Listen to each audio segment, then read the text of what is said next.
You want to learn how to make cheeseburger meatballs with a ketchup-y sauce that goes around it and some melted string cheese on top for good measure. Salty, sweet, meaty, beady, big and bouncy, toasty, bready perfection. Yeah, I know you do.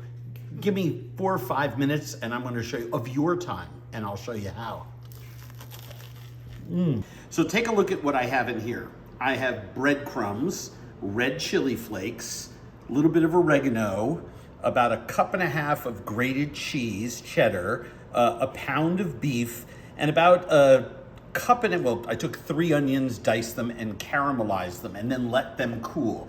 And you can probably guess why I caramelized the onions ahead of time, because they're gonna be inside the meatballs, right? And so I don't want raw onion that gets cooked inside the meatball.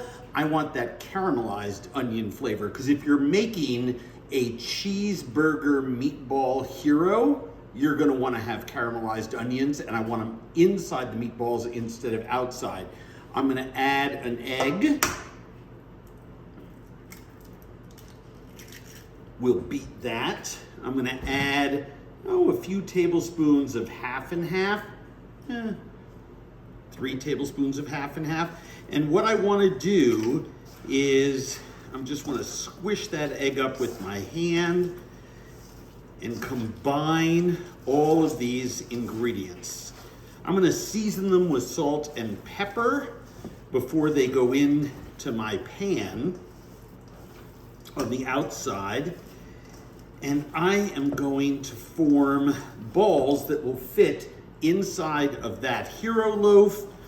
And then after we brown them a little bit, we have to continue to cook them. So you have a choice. You can put them in the oven. I find they get tougher that way. What I'm going to do is I'm going to simmer them essentially in homemade ketchup. Now, don't turn off your video player. Every time I hear the word homemade ketchup, I have a heart attack because I just like plain old ketchup. However, the principles of spices, along with sugar, vinegar, and tomato puree, is essentially what ketchup is. And so what I'm gonna do is I'm gonna simmer these 3 ingredients around the balls to make a little bit of a glaze that is gonna remind you of ketchup, and stuffed inside of my hero is gonna provide just enough saucy sauce to make this sandwich the best you've ever had. So I'm just making these about a little bit bigger than a golf ball size, and I'm not trying to overwork it. I'm just taking enough meat and just gently rolling it. I don't want to compress them. I want them light and airy. That is a perfect light and airy meatball. And you know when they're getting overworked. Do not overwork them. They will be tough. So I have the pan relatively low in terms of the setting, and you'll notice that there's no sizzling sound when this goes in. That's because I don't want a lot of browning. I just want the balls to start to lightly color up, and you can see right in there a little bit of oil flickering. That's about as much heat as I'm comfortable with. And the reason is really simple.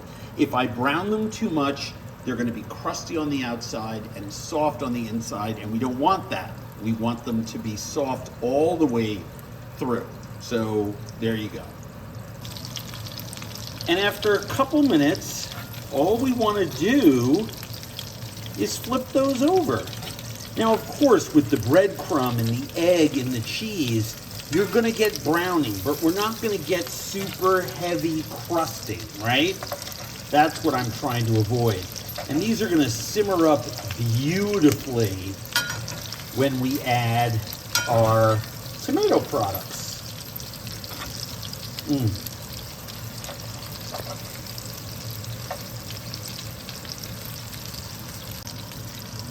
So after about, 3 or 4 minutes on each side, and we get some nice browning, we're gonna add our tomato products that'll cook down to a glaze around those. About a tablespoon of white vinegar and about 2 tablespoons of sugar, and we're just gonna let that simmer and come together. We're not gonna stir it until those meatballs, those cheeseburger meatballs, sort of set a little bit more. Just, let it cook for another minute or two. Let's start to simmer around the edges. Let those meatballs get firm enough so you can move them freely. Then you can incorporate all the different elements of that sauce together. We'll season it with a little salt. We'll reduce that down to a glaze around the meatballs, and then we get to eat. So now that it's simmered for a couple minutes, these meatballs are still medium rare in the center, but I'm gonna flip them, and they're so easy to flip. And the solids and the liquids on the tomatoes have separated. We've got the liquid out of those solids. And I'm just gonna turn all of these over, and by doing so, as I'm doing this, I'm able to mix in all those other ingredients. That sugar and that vinegar are gonna get equally distributed. And give that another stir, and you can see that this liquidy sauce, we're just gonna simmer that until it tightens up. We're gonna put our bread in the oven and get it nice and crispy.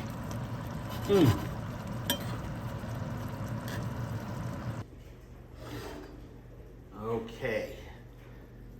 Sauce has tightened. Bread has toasted. And we can go right in there. And you see why I make these meatballs a little bigger than ones I would make for soup necessarily, or spaghetti.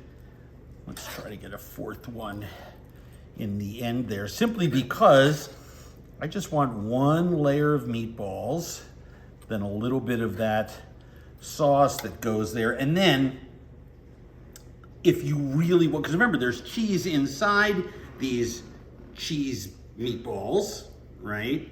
I like salty string cheese. I mean, I do live in Minnesota after all. And so rather than put this underneath the broiler, oh, Luca, I just like to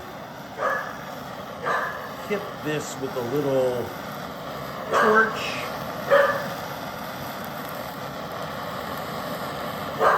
Get that string cheese nice and caramelized.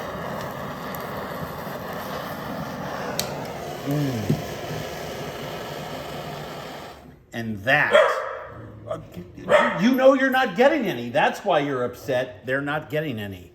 That, my friends, is cheeseburger meatball perfection.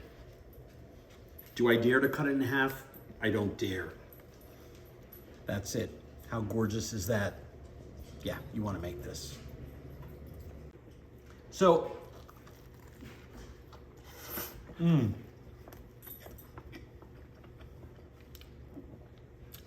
meatballs are light. They're cheesy on the inside. The dogs are going crazy. Yeah, I know. You're not getting any. It's sweet, it's sour, it's meaty, it's cheesy. This is the ultimate cheeseburger experience, and it comes in a meatball sub. You want to make this.